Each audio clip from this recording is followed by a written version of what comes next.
I was going to ask Megan. I do think I have some vestige of a memory of what you did in a marching band, but I can't quite remember. So, what were you? It was it. What was it? What the instrument? I play the piccolo, and I was the piccolo section Oh, leader. So and yes, little piccolo. Oh, I play a mean piccolo. What can I say? I'll provide a picture of myself playing the piccolo if you want.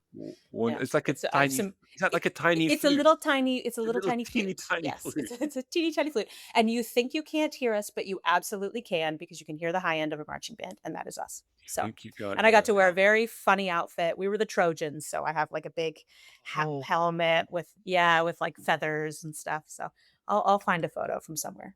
I like how American it's got today, guys. You're a Very great. I think American. it should because it's the American Orlando experience. That's what we want to be doing. Hey, IT changemakers, and welcome to the DEX Show with Tom McGraw. Let's get into it. Hello, change makers. Welcome back to the Deck Show. Such a pleasure to have you all with us today. And we're going to be talking about Experience 2026 with our very, very special guest. So if you didn't know to just pre-plug it before we get into it today, Experience this year takes place October the 5th to the 7th at the JW Marriott Grand Lake Hotel in Orlando, Florida. It's the only experience proper of the year. It's for one big global DEX event. You have to come. You're going to hear a bunch of reasons why in the subsequent conversation. But if you don't even need to hear any more information, you just want to book your ticket right now, check out the show notes and do so. And it'll be right there. And we look forward to seeing you there as a show, of course. And I should just add that it's the first installment of a special experience series we're going to be running on the Deck Show in the next month or two. And I'm just going to plug one more thing before I welcome our very special guests, and that is a plug for the next Ask Me Anything on our new Nexthink DEX subreddit. Many of you were good enough to join us for Jeffrey Wright's debut or for our AMA debut over on Reddit a few weeks ago. And we're very excited to announce we're hosting another one, this time with Leslie Beavers. She is a former CIO for the Department of Defense. Um, I think Leslie had like a $60 billion budget or something. I mean, it's completely. Oh, she was overseeing a $60 billion technology infrastructure. I mean, it's something completely insane like that. Fascinating woman, amazing career spanning the Air Force to NBC. Um, you may have heard me talk before about our sister show, Solar for CIO, over on YouTube. We actually have an interview with Leslie coming out next Monday, and we'll have the AMA following on July 8th, 4 p.m. Eastern Time. Once again, you can find a link to the subreddit on the show notes, so you can follow the Nexthink subreddit, give it a subscribe, and also mark your calendars for that very exciting conversation. So apologies for that long preamble, everybody. Now it gives me great pleasure to finally get to our wonderful guest for today to discuss Experience 2026 in more detail. And let's start with show regular, but we haven't seen or heard enough of her this year. It's Megan Brake. How you doing, Megan? Nice to see you back finally. Hi, Tom. It's nice to be back. Doing good, doing good. I'm excited to be here today, and I'm looking forward to talking about experience. There is no better person and next thing to talk to experience about. And also welcome back for his second official appearance on the Deck Show proper. But I think we've had him on at a live kind of experience event, which I can establish with him in a moment. It's Mitch Trychta. Hey, dear Mitch, how's it been since we last saw you officially on the show? Maybe Yeah. all of 2 3 years ago now. I'm gonna guess 3 years ago. Yeah, I think so. I think it was probably at the dawn of my time here at Vizient, so about 3 years ago. But yeah, it's great. It is an exciting time for IT everywhere, and especially for DEX. And so I'm super psyched for Experience this year. And we did. And did we have you? I know we've spoken to you in other contexts other than having you on the show as a solo guest, but I'm trying to remember what it was. Was it that you appeared at at a live experience event that we recorded for another show, something like that? Possibly. I remember I was on a panel with two other gentlemen, and I believe it was about, different things we're doing in the realm of DEX. At that time, it could have been DEXOps adjacent, and I'd have to go back and look. Nobody knows, ladies and gentlemen. We haven't held it in our memories firmly enough. But we're looking forward to having you back. Looking forward to digging in with you again, Mitch. But let's begin, all of us, by discussing the very exciting location of this year's experience. And it's, as I understand it, reported proximity to Disneyland or Disney World itself. So I thought just begin with by asking you about pivotal Disney experiences. So it could be first visit, most recent visits. If you've never visited, anything like that, go on, Mitch. You go first. Is it got a Yeah. place in your So it's heart? it's Disney World, Disney correct? World. Right. Thank We are you. in proximity to Disney World. Disneyland is in California. And it's pretty contentious as to which one is better. Or Is it? having never been to Disneyland, I couldn't tell you. But my partner frequented there. But yes, so I grew up in Chicago, so going to Disney World was like the pivotal, like, winter break, spring break vacation. And it was the epitome of that. And so I went at least twice that I can remember. And looking back on it, I don't know that I quite appreciated it for what it is. Where I was just like, oh, okay, rides, cool, like, oh, all right, it was still magical, but I don't think I understood what it took to make that magic. And so this year after the conference, I'm excited to take a few days off. My partner and I are going to go to Epcot, which is the Awesome. first time either of us have been there. And so I'm excited to experience it as an adult, with a much greater appreciation for the details and the world building, and most certainly Epcot and its well known drinks and food. So that'll be exciting. Amazing. That's a great account. Megan, you what they call a That's really Disney cool. adult? You're a Disney adult? Oh no, I'm not a Disney adult. I'm I was, a 90s kid, so I was raised on the Disney movies. I loved The Little Mermaid especially and Sleeping Beauty. Um but I was raised by a father who like thought that Disney parks were an abomination. So I've never been to Disney World, never in my life. I did go to Disneyland in Okay. California, and this is quite a fun story. I was in the marching band at USC in college, and we went to the Rose Bowl my freshman and sophomore year. So I was there for the football fans in the audience. I was there for the decline, the Pete Carroll decline. That's when I was in college. So I went to the Rose Bowl. When you go to the Rose Bowl, your marching band gets invited to do a parade at Disneyland. And so the very first time I went to a Disney park, I went backstage first because we went backstage to prepare for the parade. And so I saw the people getting into their costumes and stuff. And then we marched through the main gate. And then that was my first introduction to Disneyland, which I think is kind of a fun story as someone who was like Definitely. not allowed to go to You Disneyland was when she was a kid. working So like you're going to be I were. visiting. Yeah. Yeah, exactly. So I never go there for leisure. I am, an adult now, so I can take myself to Disney World. So maybe Mitch, I'll have to take a page out of your book and go for a day or I thought two you were going to after just the invite yourself trip. to. Oh yeah, I'm gonna join. I'm going with Mitch. Mitch and I are going to By Disney World together. by Yeah, all that's what's means, happening. it'll be a good time. And even if you're not a Disney fan, there is no shortage of other things to do. Like, it's Orlando, so there's SeaWorld, there is Universal. Like, Universal is awesome. So, but yeah, Yeah. tons to do. No, I Everyone's a should. fan of something by Disney, right? Right. Yeah. Right. At this I point, mean, yes, because they they own have Winnie the enough Pooh. Oh well, IP. Yeah, that's true. Now they own all the other stuff They too. got the But Jungle Book. They got Star Wars. I mean, what's it's yeah, gonna find what's not to something love? for you. For you, Okay. But moving on. Okay, Megan, you look after the content for experience year in year out. Besides the location, what else is exciting us all about Experience 2026? What have you been cooking up for us this year? I'm really excited for Experience this year. I think, the content, it gets better every year because the technology is just improving, right? We're in another industrial revolution of sorts right now. So everything's changing so fast. Everything's evolving so quickly. And I really do believe that our customers are at the cutting edge of what's happening. I mean, there's really cool ideas happening. There's really cool yeah, organizations are just doing really interesting things with the data and the tools available to them now.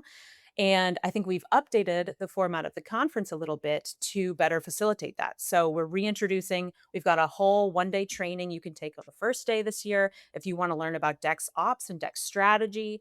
Obviously, who we're putting on stage is going to be really interesting, and you're going to get to hear and learn from organizations doing cool stuff. But the other thing we're adding is a format we're calling the DEX change or conversation tables. So you'll have a chance to join different tables and have conversations with other people and learn, from how others are using AI, how others are leveraging automation, or whatever it is that you want to talk about. So I think the conference this year, even more than in years past, is the place to be to learn, what's happening, how other people are adapting to the new era we're in. Fab. And Megan, year in, year out, you're kind of front line in terms of working with the customers who go onto the main stage, who often are doing the breakouts as well. And if you were to almost isolate that from your other things you oversee at Nexthink and just look at that solely, what would your generalization be, do you think, about how the industry has evolved from one year to the next? And maybe you've already kind of alluded to it a bit in how we're at so many of the customers are at the forefront of using AI in the workplace, but Yeah. what would those generalizations be?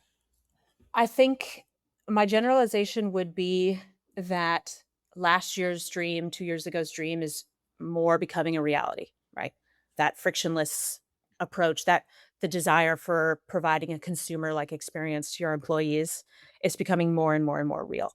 And that's what we're hearing. And that's who we're trying to get on stage, are people who are addressing problems like that. And I think that is driven by our customers because they are taking a creative approach and solving problems that other people aren't even seeing. Hmm. Well put. Well put. Mitch, we'll get to your experience appearance momentarily, but before we do, just interested to know, you mentioned you're a Vizient right now. Yeah. Um, team overseen, I presume, by friend of the show, Emily Schlick still.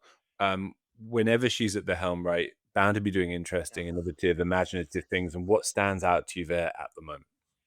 Yeah, absolutely. So Emily's had profound success at Vizient, which I'm thrilled as her first hire at Vizient. I get to claim something to do with that. Right. But yeah, she's now the head of digital workplace, so she oversees much more than just the DEX team, and sees everything from service line or service delivery to the service desk to infrastructure support, you name it. So her portfolio is now huge. And we have the wonderful Allison Vodker leading the DEX team now.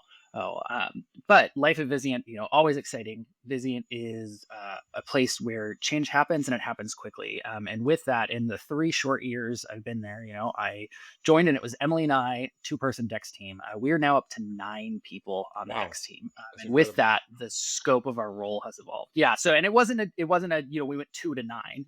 It was 2 to 3 and so on and so forth. Because I know folks are like, oh, how do you get a team that large? It didn't happen overnight. We proved the value each step of the way. And with that, our scope increased. So today we cover everything from program management, research, experience insight, communications, change management. We have dedicated experience owners for hardware, for Microsoft products, for security, for AI, and for more on the way. So our portfolio, just like Emily's, has also grown. And now with that, the DEX team is embedded into how Vizient at large, as well as corporate IT, thinks about technology. We're not just involved after decisions are made by leaders to say like, oh, DEXify this. We are now there at the very front end. We are part of the planning, the prioritization, and the broader strategy within corporate IT and cross-functionally. Because we know technology touches everything. So DEX is that strategic lens, that advisor that shapes these things that people are, saying, oh, let's get the DEX team, or hey, have you talked to them yet? Let's get them involved in this project, which has been Emily's vision from the start. So it's really exciting to see that come to fruition, considering our modest beginnings, and where we are today as this team that is kind of a central heart of a lot of our corporate IT work. I want to pick up on something you just said, Mitch, which is proving your value every step of the way. Every time that team expanded, it was because you delivered value with the previous team as it was. What has been key to demonstrating value internally, what have been some of the big wins that have allowed you to gain that kind of trust and ambition? Yeah. So I think first of all, it was that we were scrappy to begin with. It wasn't a like, oh, that's not a job for Dex. It was very much a can-do attitude and a taking a look at like what was the big ugly elephant in the room that no one wanted to touch that was kind of falling between the gaps and cracks for everyone, and that we said, yep, we'll handle that. We'll do that. We're not going to draw lines. We're not going to say, oh, well, that's not technically us. We're going to say, nope, we are here to bridge all the gaps to make it work and to make that thing happen that we've been trying for the past 4 years, but it won't work because no one wants to fully hold the bag for it. We will do that. And with that, you then build really strong partnerships with people because you're not aiming to undermine anyone. You want to see their mutual success. And so with that, we have people who now are knocking on our door saying, okay, well, I want more of that. And with that, we're able to say, fantastic, let's create a dedicated experience owner for this portion, for this section of your organization for security. You want more Dex lens with your security things you're doing, making sure your change is managed with a Dex lens, making sure your comms are, making sure your projects even that are internal facing have that employee consideration. Great, let's grow that. That's a need that you have that you see value for as a leader across the aisle. Let us now acquire staff to make that happen for you.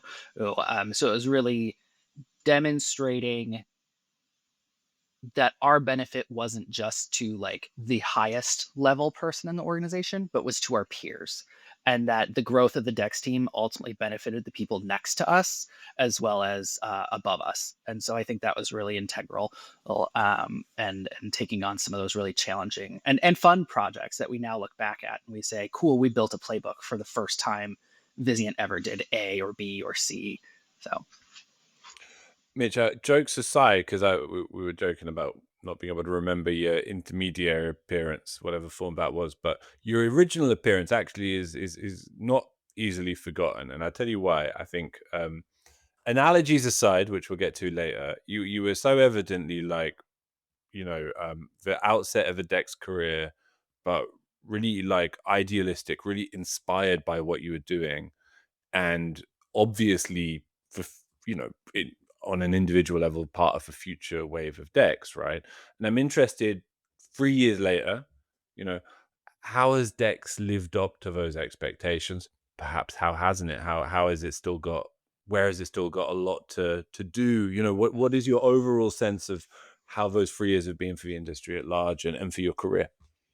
yeah, absolutely. So I think industry at large, Dex has gotten much stronger at the technical deliverables, the very tactical things that are pretty aligned to us as we as IT professionals bleed into the like, all right, now let's explore Dex. So it begins with your very engineering focused Dex, which is very powerful, and is I think the organic next step for many organizations that are saying, okay, let's explore Dex, and so they wear the Dex engineering hat, which is like I said, has advanced a ton. And that is what you hear a lot from industry peers is, oh, we're doing this and this. It sits safely within the IT support, IT engineering realm. I mean, that's powerful. And that is stuff that there are clear metrics and really clear wins on. And that's incredible. The part where I think my ambition lies, as well as the part I'm eager to see the industry move towards, and I think it is we're now taking that larger what is DEX in the scope of the comprehensive digital workplace as opposed to just engineering. And this is where we get into DEX as means for, as I said, program and project management lenses, as well as communications and change management, these things that go beyond just the engineering. And it's not to say the engineering part the isn't extremely important. It is a core capability that I think you need to have in a powerful DEX program. But now, what do we extend beyond that is what's the impact of engineering? How do we change behavior? How do we run these extremely nuanced cross-functional projects that candidly engineers don't want to touch? They say, that's not my job. My job is engineering.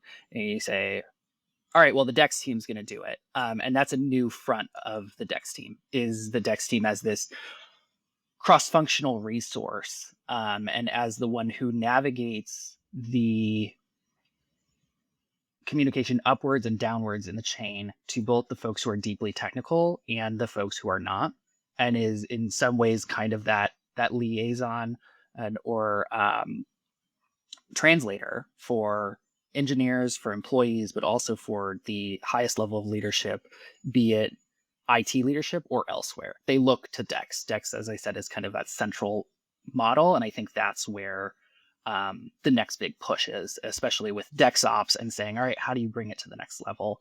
Well, is the new frontier of what is DEX beyond engineering. How pivotal is Gen AI in being able to make that kind of leap in what Dex is able to do?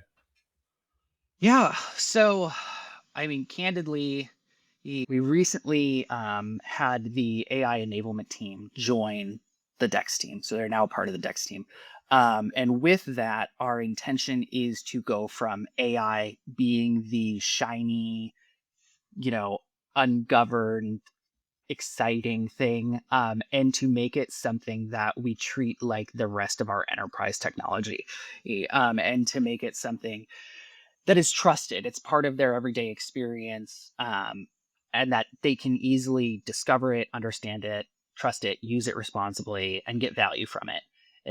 So I think when we talk about what is the future of DEX, this is one of those ones where it's like, this is not an engineering item. The how do we solve for AI and normalize an AI experience across an enterprise is not a task engineering teams are going to be equipped to manage or even want to touch. Um, and so with that, I think it's pivotal, but also then you think about how do you use AI to free up the capabilities of folks who maybe are doing some of that engineering work, who do show a real skill set and inclination towards this more cross-functional work. And so that's something we've also enjoyed as well. And even with aspects of Nexthink that maybe aren't, exactly AI, but have freed up time for service desk team members and engineers to say, okay, how do we now elevate your work further? Or if you are interested to do more cross-functional work, you still get to wear the engineering hat most of the time, but now let's try your hat at this DEXOps world. Very cool. Megan, Mitch is part of a panel, but I thought we'd go to you to tell us about it because it's a panel you've pulled together with a set vision and purpose. It's true. What's the panel cover? Who are the other participants, and how does it fit thematically into the broader theme of this year's event? Yeah. So apropos of what Mitch was just saying, the panel discussion is centered around DEXOps. And by that, in this panel especially, we don't just mean, how do you put Nexthink as a platform in place and get the most value out of the tool, right? We mean, how do you drive outcomes for your business that matter using Dex as a core strategy? And so I think that's going to be something that Mitch is really going to focus on in his aspect of the conversation, right? How do you identify problems for the business and apply a Dex strategy to solve them? He's going to be joined on stage by Trent Garawal, who is an IT professional at Kimley Horn.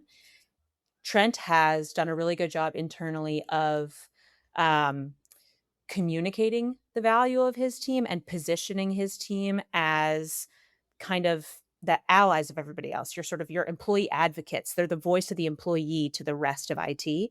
And so he's going to talk about how to kind of build those allies across IT when you are the employee advocate. I think he's got some really interesting and unique. I won't steal his thunder or anything, but he's got some really cool points to make on that front. And then the last person who will join them on stage is Josh Fournier.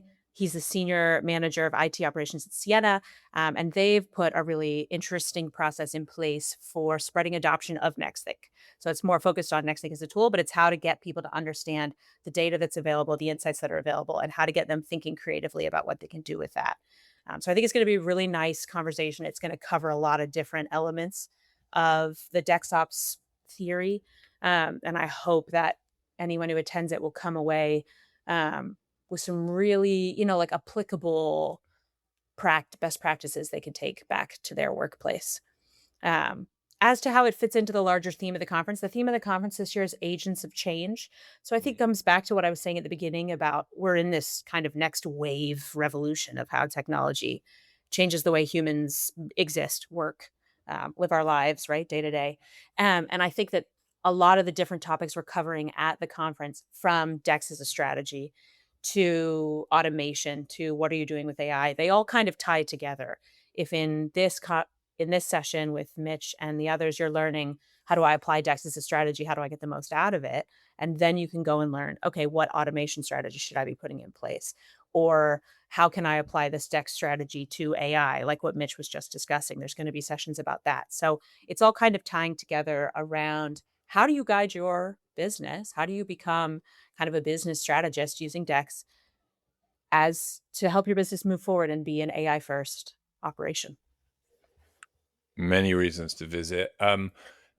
We're gonna wrap up the experience chat in just a moment. Before we do, though, Mitch, another thing that was very memorable about your first appearance was, of course, the powerful analogy you brought, which was between the world of DEX and the world of entomology, the study of insects. Fascinating stuff. We will have a link in the show notes for anyone who wants to pursue that analogy any further. But I wanted to put you on the spot and ask if you had an updated analogy, maybe similarly vivid and colorful, if possible, to describe how DEX has evolved, or where DEX is today from your, I guess, extended experience at the front Yeah. line of the space. Yeah, I think 3 years ago I was really focused on, how science and the analogy there can inform what we do. Whereas as I think about today with a much broader understanding of DEX, what it is in the world, what it is at Vizient, what I want it to be, I would say my analogy goes a little something along the lines of in the field of ecology. Fascinating principle I find is that ecosystems, their resiliency or strength isn't defined by the number of species it contains or by one species. It's defined by the relationship across and among those species. So it's the intricacy of the web that makes it stronger. So two forests can have the same or similar species, but one is much more resilient because the interactions are much stronger. They're much more readily available. So information in change spreads more quickly and is adapted to more quickly. It has a greater continuity, if you will, end to end across both the top and the bottom of the ecosystem. I think the same is true in IT. You can have the best engineering team, the best security team, the world's greatest service desk. But if those groups don't communicate well, they don't share information, they aren't aligned around a specific experience outcome, your overall IT system is brittle and its ability to respond to change is low. And that's where DEX then comes in. So DEX helps improve the relationships between these different divisions, between your top-notch security team and your top-notch engineering team and your top-notch service desk team. And it's not DEX's role to own all of those things. It strengthens the interactions across what we'll say is your digital ecosystem. So it creates better feedback loops between employees and leadership, stronger collaboration within your IT functions, more coordinated planning around technology, change management, comms, automation, you name it. We're doing things that in turn create a stronger IT organization. And DEX is the conduit for the relationships and the connections and the clarity there. So, well, long story short, we know change isn't optional. New capabilities, new AI, tools, security requirements, and ways of working will continue to arrive. So the question isn't how do we stop change? It's how do we build an ecosystem that can absorb change, adapt to it, and continue delivering a great experience to our employees. And I think DEX and DEXOps by extension is the conduit for how we do that.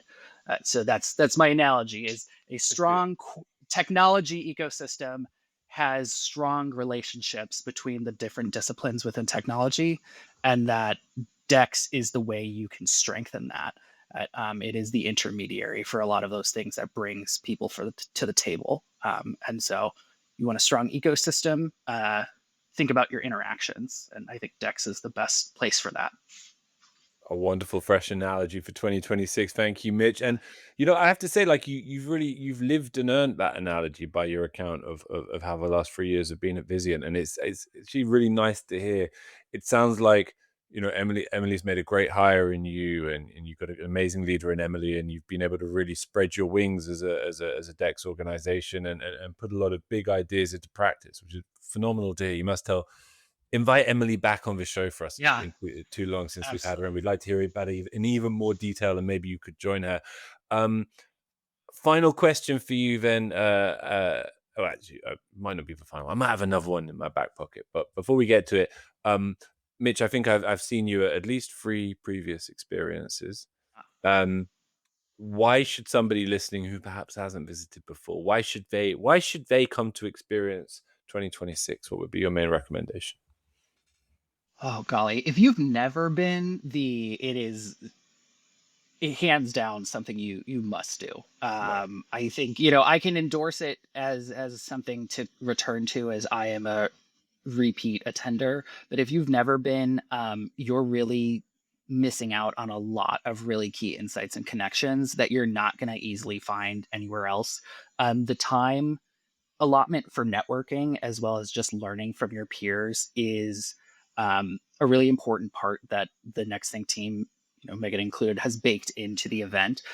So you're able to see where people are on all stages of their DEX journey, people who maybe even haven't started their DEX journey. So if you're one of those folks and you're like, this is new, um, this is the place to go to see what is possible in 1 year, 2 year, 3 year, 7 years down the line as you gain maturity. And even if you do already have a DEX team where you're building that DEX maturity and DEXOps model, um, seeing how different companies with different cultures have tackled similar challenges is really inspiring for as you look at your own challenges into 2027 and say,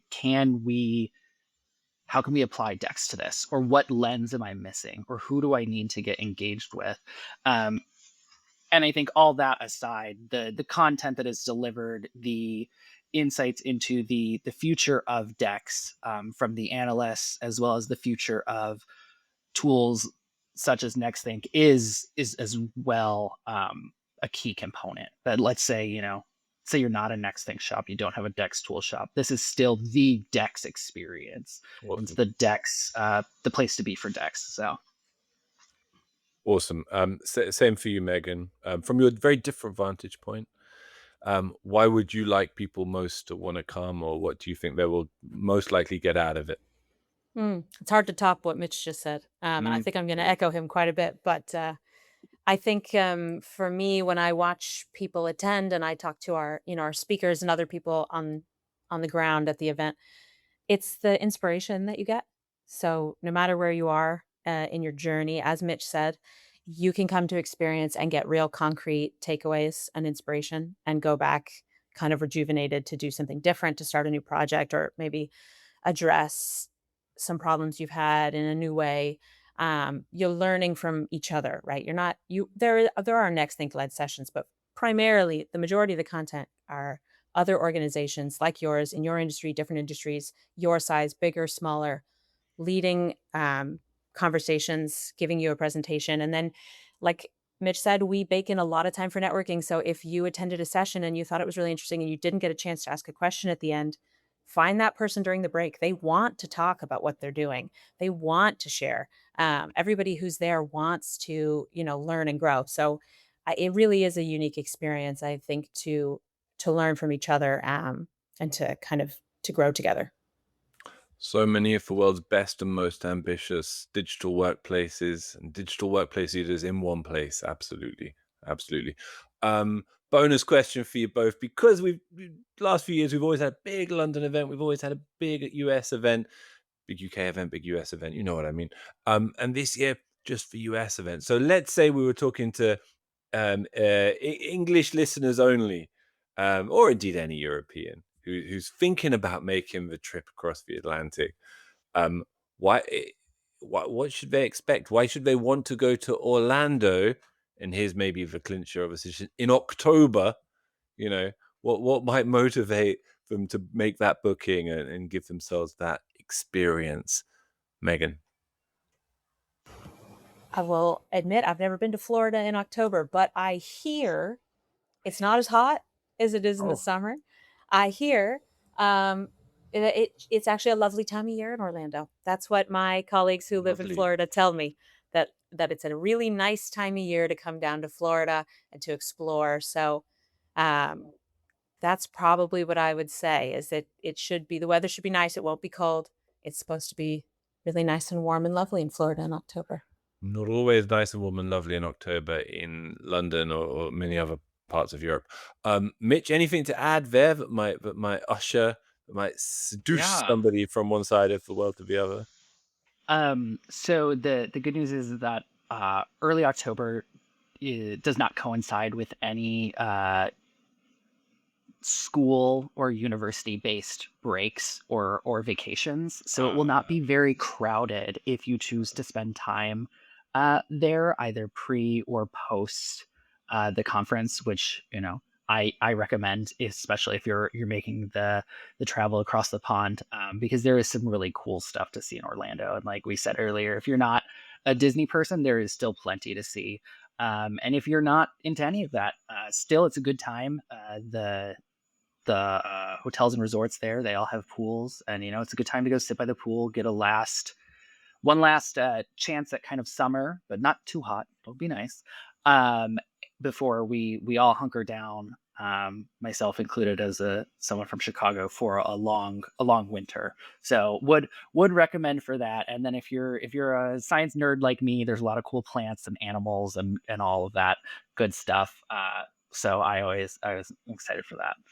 Quite so. Forgot to say how beautiful the hotel is reputed to be as well. So many reasons to come to experience. You've heard many today, and you'll be hearing more on the Deck Show in the coming month or so. We're going to do a couple more special episodes with special guests and attendees to give more insight into what is going to be, we hope, we believe to be the best experience ever.